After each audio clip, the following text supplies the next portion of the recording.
All right. Hello, hello, hello, and welcome to another episode of Astrology After Dark.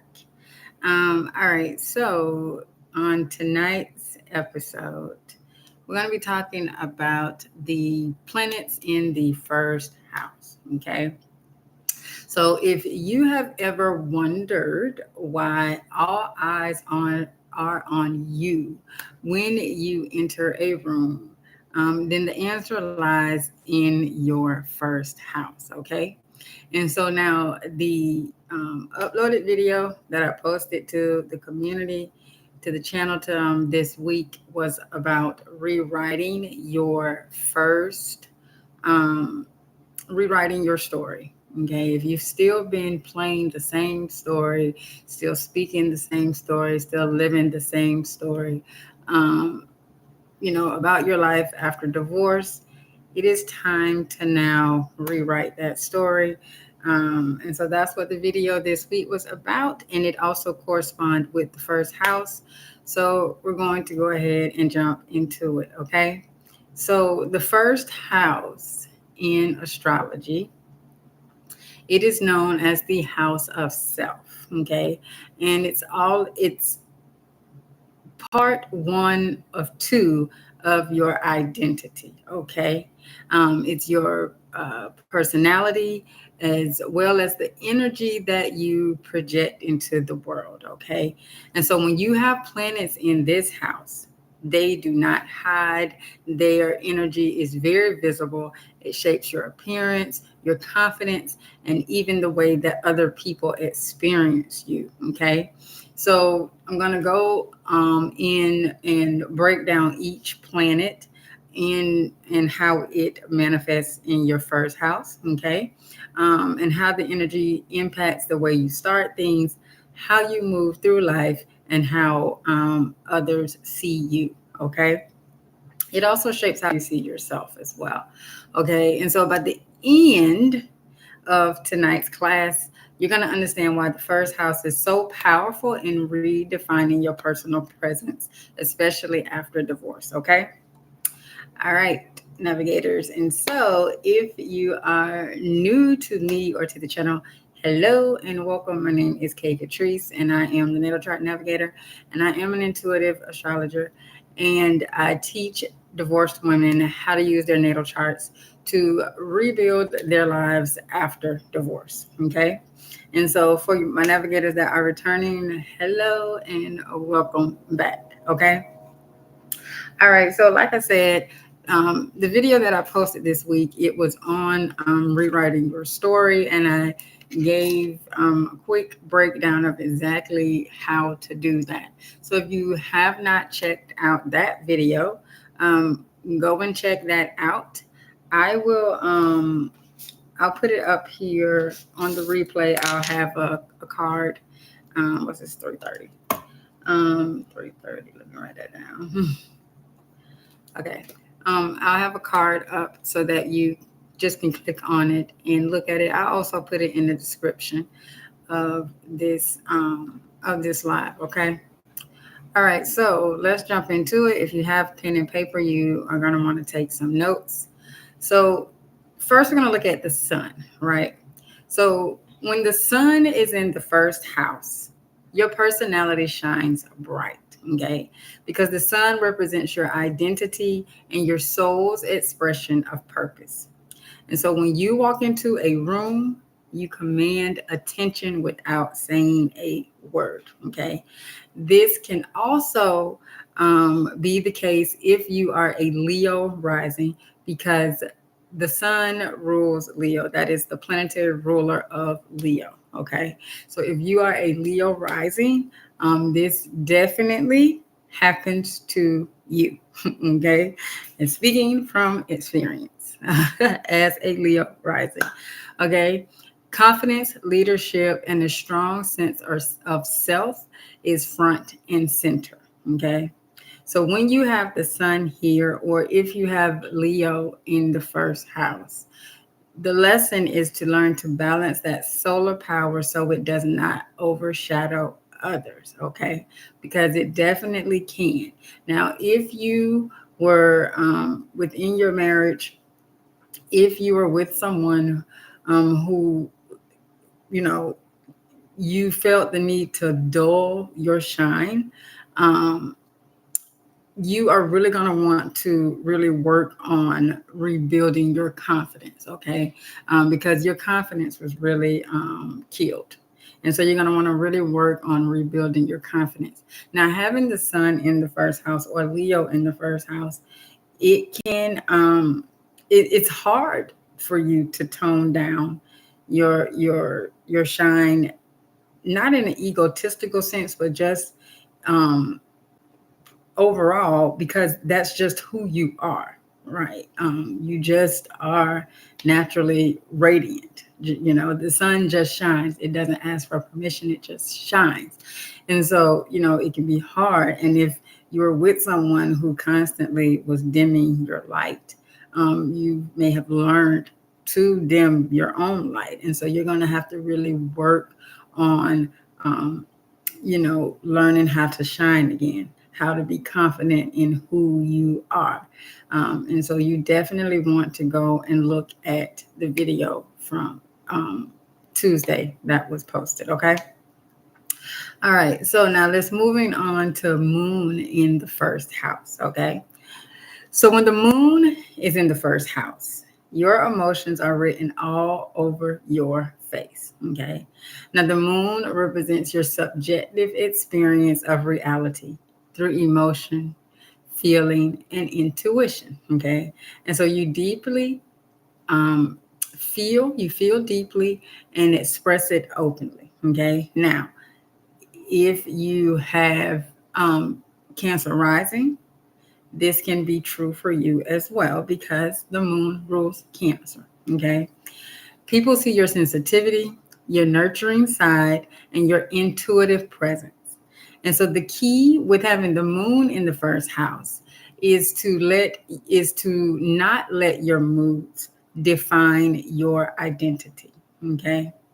Use your emotional intelligence as a strength, okay? It can be very hard to hide your emotions when you have the moon here, okay? Or if you are a Cancer rising, okay? So you're going to really have to work on not hiding your emotions, but learning how to manage them, okay? Not to let your like let your mood, not to let your emotions rule you, but rule you rule your emotions. So, like Reverend Ike says, tell your feelings what to feel, or tell your feelings how to feel. Okay, don't let your feelings tell you how to feel. Okay. All right. The next one is Mars in the first house, or if you have Aries in the first house. Mars here gives you drive, energy, and a fiery temper. Mars represents your willpower and the ability to take action. So you're going to be bold and action oriented, and people see you as a go getter. But Mars can also come off as impulsive or aggressive. And so the growth here is learning how to channel that passion into healthy leadership and motivation. Okay. My daughter has Mars in Aries in the first house. And when I tell you, like, yeah, she's a spitfire and can go from 0 to 100 very, very quickly. Mars in the first house is like one of the best placements for Mars. Being in the first house, Mars loves to be in the first house because the first house is the house of self. It's your part of your identity, and so Mars loves being here because it's action oriented, it's self driven, it's focused energy, right? And it doesn't need anything else to motivate it. It just does what it does. Either you in and you gonna go along with Mars, or you gonna be left behind. Okay. Now, depending on the sign that you have in this placement, you have to uh, be kind of careful of if you have Mars in the first house, because having Mars in the first house in Libra, Mars is in detriment in Libra, because that's the opposite energy of Aries. So it is in detriment in Libra. And so Libra energy is all about, balance and, fairness. And Mars, that's not how Mars operates. And so if you have Mars in Libra in the first house, you are really going to have to focus on watching your people pleasing, but also watching being passive aggressive. Mars in Libra can make you passive aggressive. So you're going to have to watch that and be more direct. You're going to have to be intentionally more direct if you have Mars in Libra. And then also Mars in Cancer as well, because it is in fall. It just does not operate well in Cancer, because Cancer is ruled by the moon and it is very emotional. Okay. And Mars is not emotion, it's not about the emotions, it's about drive and willpower.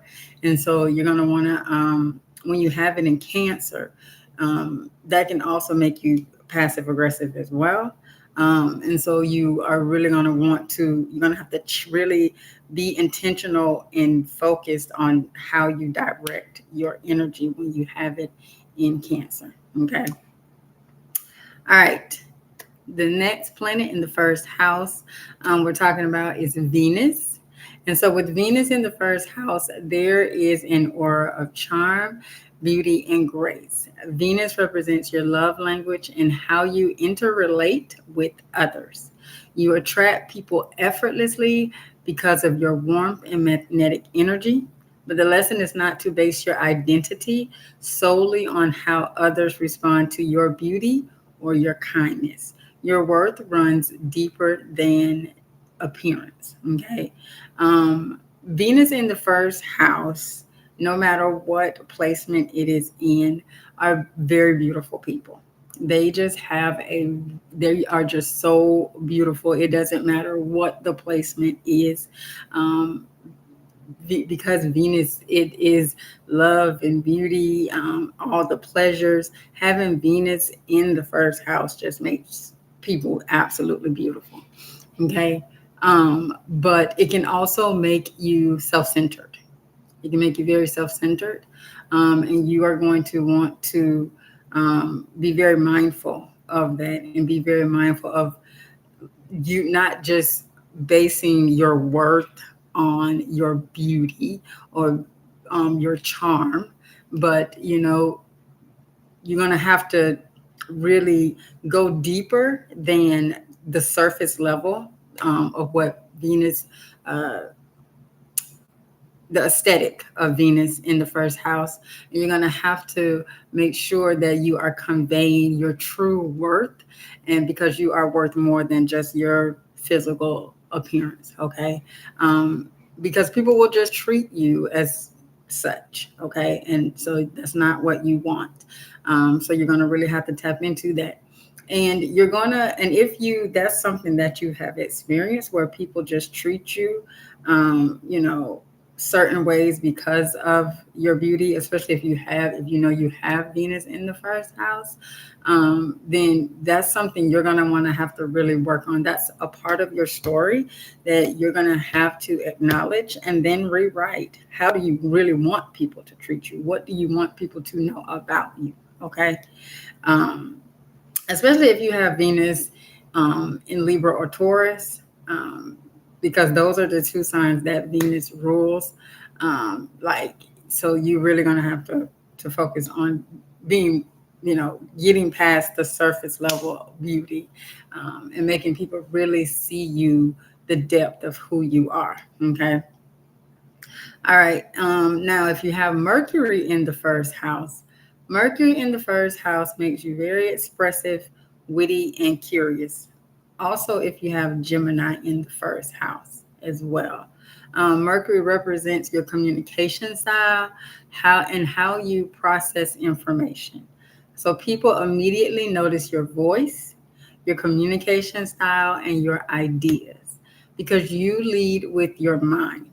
And so the challenge here is to slow down sometimes so that you're not overly nervous or scattered. Um, what I've noticed about people who have Mercury in the first house is they're really smart, but they talk a lot and they talk kind of fast. They can talk really fast. The same thing can also be um, having Gemini in the first house can make you talk really fast. Now, depending on your Gemini placement, your Mercury placement, if you have Gemini in the first house, but say you have it in Taurus, you probably will talk a lot, but you won't talk fast. You'll talk a lot, but it'll be a little slower. Now, having Gemini in the sign, having Mercury in the sign of Gemini will make you talk a lot and fast. I know a couple of people with that placement. Them is the talkingest people, and they talk really fast and they speak in riddles. It drives me absolutely insane. Um, but with this placement here, you are definitely going to want to, um, you know, because Gemini energy and also Virgo, because Virgo rules, Gemini rules Virgo, no, Mercury rules Virgo and Gemini. And so having Gemini or Virgo in the first house can make you nervous and scattered. And so you want to meditation is going to be good for you if you have this placement, if you have Mercury in the first house. Meditation is going to be very good for you because it's going to help you to slow down your thought process, slow the mind down, and just allow it to rest because it's constantly going. So you're going to want to slow it down so that it can rest and just be still for a while. Okay. All right. Now we're moving on to Jupiter in the first house. Okay. And everybody loves Jupiter because Jupiter is the planet of expansion and growth and abundance. But it can also be the planet of excess. Okay. And so Jupiter expands everything that it touches. And so Jupiter represents your faith, your wisdom, your optimism, your luck, and your good fortune. And so when it is in the first house, it blesses you with optimism, with generosity, and a larger than life presence. So people see you as lucky or magnetic. And so the lesson with having Jupiter in the first house is to balance that expression with humility. Do not overpromise or take on more than you can handle. Okay. Now, having Jupiter in the first house, if you do have this placement, you may struggle with your weight. Okay. Because again, wherever Jupiter is, it expands. Okay. And the first house is the house of self. Also, if you have Sagittarius in this placement or Pisces, because Jupiter is the traditional ruler of Pisces, you may have issues with your weight. Okay. And so you are going to want to be mindful of that. You may need to adjust your diet. If you are not eating so healthy, you're going to want to eat healthier. And you are going to want to exercise more. Not, I won't say more, but be more consistent with exercising if you have Jupiter in the first house. Because like I said, it can expand you, right? But the main thing with having Jupiter or Sagittarius in the first house is that you can overestimate your luck and overpromise things and not be able to deliver. Okay. Because you just feel like everything is going to always work out for you. You can be very over optimistic. Okay. And so there's nothing wrong with being optimistic. But the key is to you also have to be like rooted in reality as well with that optimism. Okay. Because sometimes strong Jupiter Sagittarius energy can be kind of up in the clouds and not rooted in reality. And so because things always, may have always worked out in the past, you may be thinking that nothing won't go wrong, and then something does. And so you are going to want to not get rid of your optimism, but just kind of tone it down some, and be rooted in reality. Just know that things don't always work out exactly the way you want them to, and that's okay. But just know that it will work out, but don't just always assume that everything will work out. Okay. You kind of want to have a backup plan just in case. And I say that as a Virgo because I am a Virgo, but you kind of want to have like a backup plan just in case it don't work out. Okay. All right. So the next one is Saturn in the first house. Okay. I love Saturn energy. Saturn is the planet of structure and discipline. And when you have Saturn in the first house, it can give you a serious aura. Also, if you have Capricorn in the first house too. What I've learned about people who have Saturn in the first house is they take things literally, like they take pretty much everything literally. Okay. So when you use like idioms and things like that with people who have Saturn in the first house, they kind of like don't get it sometimes, and they take things literally. Okay. Oh, and I meant to ask, if you have any of these placements, let me know in the comments. How does it manifest for you? How does any of these placements manifest for you, if you have planets in the first house? Okay. But Saturn also represents boundaries and limitations and a sense of responsibility. And so when you have Saturn here, you may have felt like you had to grow up really quickly, or that people see you as being super responsible before you even open your mouth. Okay. So the gift of having Saturn here is maturity and resilience. But growth is going to come from you learning to lighten up and not carry the world on your shoulders. It's hard when you have Saturn here, because it really it makes you kind of like hard. Like, it's not that you can't have fun; it's that Saturn restricts. So it's like you have to kind of go through things before you get to the reward. But sometimes you have to learn that while it's great to be responsible, and it's great to, make sure that you're doing the things that you need to do, you also have to learn to lighten up and sometimes just be free. You can't always, be on point. Sometimes you just have to say, hell with it. I'm just gonna let things be what it be. I'm just gonna let stuff land where it land. And you know what? I clean it up tomorrow.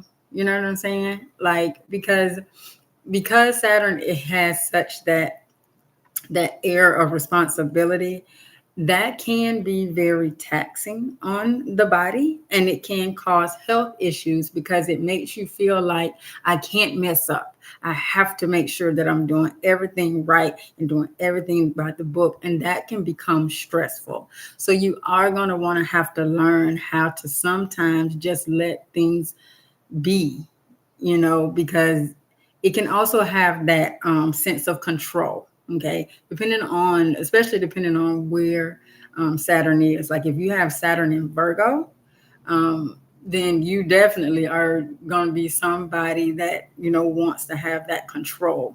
Okay, because Virgo energy is wants to control everything. And you have to learn how to sometimes just allow things to just be what it is, and it'll all work out in the end. Okay. All right. So next we have Uranus in the first house. Now, Uranus in the first house represents your rebellious nature and your propensity to march to the beat of your own drummer. Okay. Now, Uranus is the modern ruler of Aquarius. And so Uranus in the first house, it does make you stand out. You're going to be original and different, and you're truly going to march to the beat of your own drum. People see your uniqueness right away, but sometimes having Uranus in the first house can make you feel unstable, as if you are consistently trying to reinvent yourself. Okay. Now, the gift of embracing that freedom and is in showing others that it is okay for you to be you. Um, you know, having Aquarius in the first house or having Uranus in the first house, um, what I've heard from people who have this placement is that they know they stand out, but they've tried to make themselves fit in, like especially during childhood. They've tried to make themselves fit in because they didn't want to be stood out, or they may have been picked on by others because they did stand out. And so, having this placement, you have to really work on being comfortable in your own skin and really loving who you are. Self-love is going to be very key and important for you if you have Uranus in the first house. Okay, because you're going to stick out like a sore thumb, no matter what, and you're supposed to. Okay, you're not supposed to fit in. You are supposed to march to the beat of your own drum, and you are supposed to be who you are, be authentic and true to who you are. And you're not meant to be cookie cutter. Nobody is, but you definitely aren't. And so self-love and really embracing who you are is really going to be key. Now, one thing that I can tell you that can help you if you are having issues with being comfortable with who you are and self-love is subliminals. There's a channel, High Frequency Guru. I love her channel. Her subliminals are absolutely amazing. And if you have issues or, if you aren't comfortable, I shouldn't say issues, if you aren't comfortable with, loving yourself, then she has a lot of great subliminals on self-love that you can listen to, and they may, they will help you. Okay. All right. So next is Neptune in the first house. Okay. So when you have Neptune in the first house, it brings softness, compassion, and a dreamy presence. Neptune represents your sensitivities and your spiritual connection. And so you may be seen as mysterious, spiritual, or even otherworldly. But Neptune can also blur the lines of self, making it easy for others to project onto you. And so the growth with this placement is in strengthening your boundaries while still radiating your natural compassion. Okay. This can also happen if you have Pisces in the first house as well. Okay. Because Pisces, the modern ruler of Pisces is Neptune. Okay. And so having Pisces in the first house can definitely have people projecting onto you. It can, if you don't have strong boundaries with this placement, this is another one of the people pleasing. This can be a people pleasing placement. Pisces can be a people pleasing energy, depending upon your chart setup. Okay. Now I know some Pisces, like Pisces suns, who have Aries on the first house, they're not people pleasers at all. But, just depending on your chart configuration, having Pisces in the first house, or having Neptune in the first house, it can make you a bit of a people pleaser. You have to learn to set very, very strong boundaries and set those boundaries, like keep those boundaries. Okay. And the first way that you can do that is to set those boundaries within yourself. Okay. Set strong self boundaries. And if you learn to keep boundaries with yourself, then it's going to be easier for you to set boundaries and keep them with other people, because you want to remember that anything anything that happens in your external world, it starts within. Okay. So if you can't set a boundary within for yourself and keep that boundary for you, because you know it's going to be something that's going to be beneficial for you moving forward, then you're not going to be able to set boundaries with other people and make sure that you keep those boundaries with other people, you know. So everything always starts within and then it radiates out. Okay. So you're going to want to keep that in mind and really work on that if you have Neptune in the first house. Okay. All right. So next we're going to Pluto in the first house. Okay. Pluto in the first house represents intensity, compassion, and resiliency. Okay. It gives you intensity. People who have Pluto in the first house are just really magnetic people. They just come across as really super magnetic and really intense. They have a really intense energy. Like you can feel the energy. Okay. They don't even have to say a word. Okay. And so power, transformation, and depth are a part of your aura if you have this placement. But having this placement can also if you understand your power, you have to be careful to not use it to intimidate others or to be manipulative, because having Pluto here can be you can be manipulative. Also having Scorpio in the first house as well, because it has Pluto is the modern ruler of Scorpio. Um, you know, you have to be very careful with how you use your energy. But people can also, if you don't know how to use that Pluto energy, people can manipulate you as well. So you have to learn how to use that energy. Now, also having Pluto here, you probably will go through quite a bit of transformation in your life, because Pluto is the planet of death, rebirth, and transformation. Okay. So you are probably going to go through a lot of situations that are going to have you going through the death, rebirth, transformation cycle. And so the what you have to understand is that it's not about punishing you. It's what are these situations doing to grow you? Okay. Because everything that happens in our lives is for growth. It's not for punishment or anything negative. It's all about growth, right? Because there's things that you know, in your chart that are here for that your soul came here to want to express, that your soul came here to want to experience.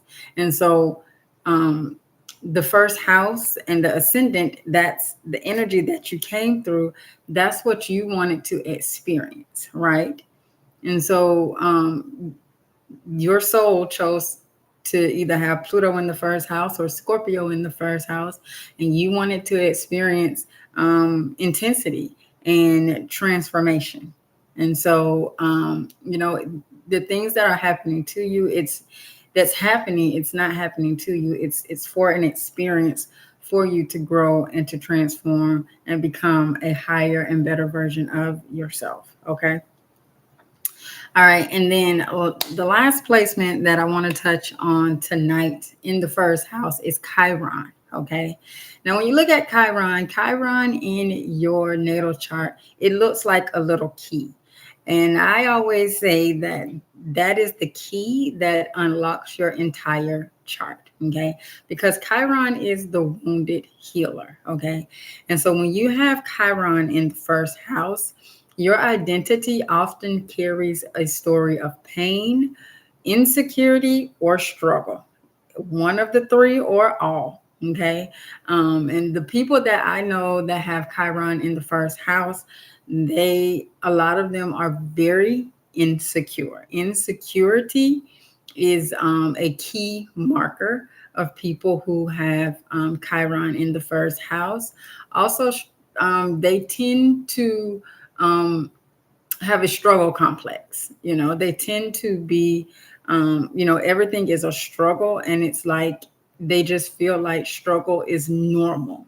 Okay, even though that's not what they want. They don't want to struggle, and it doesn't always have to be financially. It can be in any other area, but there's just something about struggle that they identify with it being in the first house. Okay, and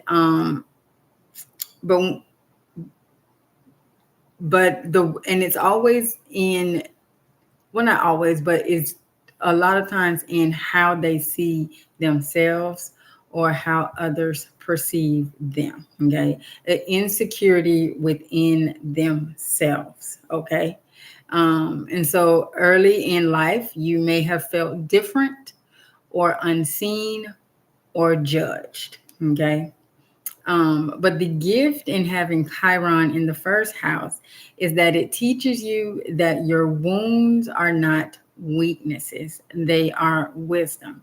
And so by embracing your own healing journey, you inspire others to do the same. Your scars become your medicine, and your presence becomes a living reminder that healing is always possible.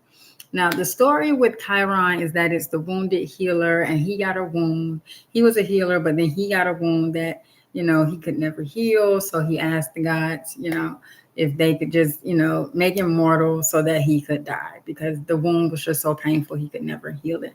So they say that, Chiron in our chart is the wound that can never be healed. I don't believe that it can never be healed.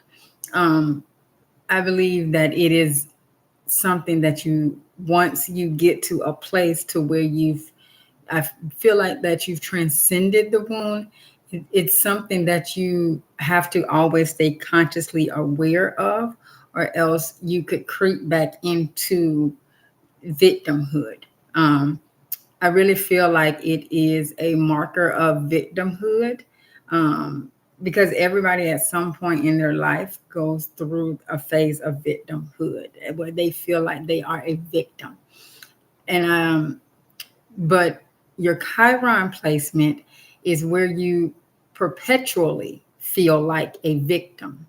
And when you have it in the first house, you're very insecure. You think that people are looking at you. You think that people are talking about you. You think that people don't like you. It's really rooted in your identity. Self-love. This is another placement where self-love is really, really important, and like a deep self-love. Because there's a deep insecurity within yourself.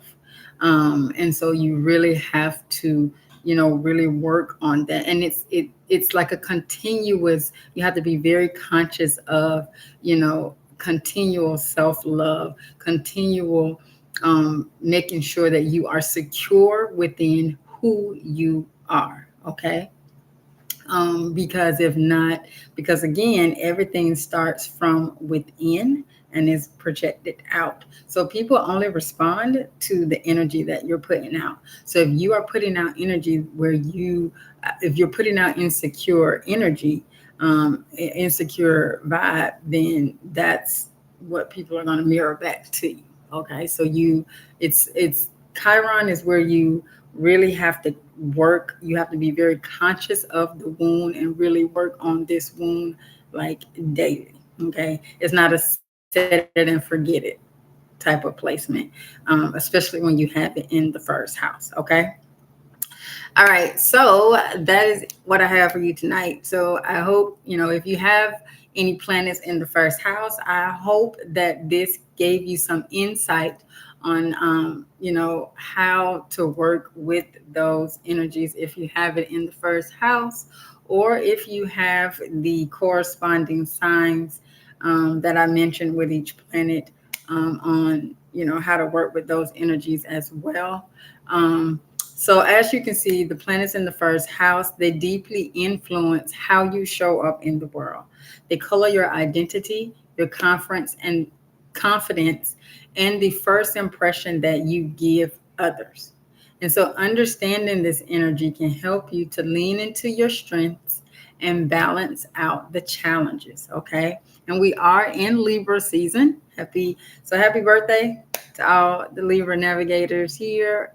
I hope your season is absolutely amazing for you. So let me know in the comments if you have any planets in the first house. What planets do you have in the first house? And if tonight's class helped you to understand, those planets better, to help you to better understand yourself. Okay. If you need to go back and watch, take notes, go back and watch. Also, if you have any comments or any questions about any of the material that was covered tonight, go ahead and leave them in the comments, leave them in the chat, let me know. And I do go back and read and answer the comments, okay? All right, so if you made it this far, thank you so much for watching. My intentions, as always, is to help you to navigate your divorce recovery with more clarity, ease, and grace. All right, and so, if this video provided you with value, then give it a like and share it out with another divorcee that could use some guidance and community while navigating her recovery. Okay. Now, also, if you want to learn how you can use the natal astrology healing method for your divorce recovery, and you want to be a part of the Understanding You University community of navigators, then make sure that you subscribe and click the bell so that you get notified. And then also like tonight's live because it does help the channel to grow. Okay. If you want to get a copy of the ebook, it's free, From Breakup to Brilliance, the Natal Astrology Healing Method. You can at the link in the description of this video. And if you would like to book a energetic calibration reading with me, you can definitely book one as well. In the link is in the description of tonight's live. All right. And so that's what I have for you tonight. And I will see you on the next episode of Astrology After Dark. And remember that divorce is not an ending. It is just the beginning. And you have the pen. You are the one that has a pen, and you write your life, not nobody else's. All right. I will see you on the next one. Have a good one.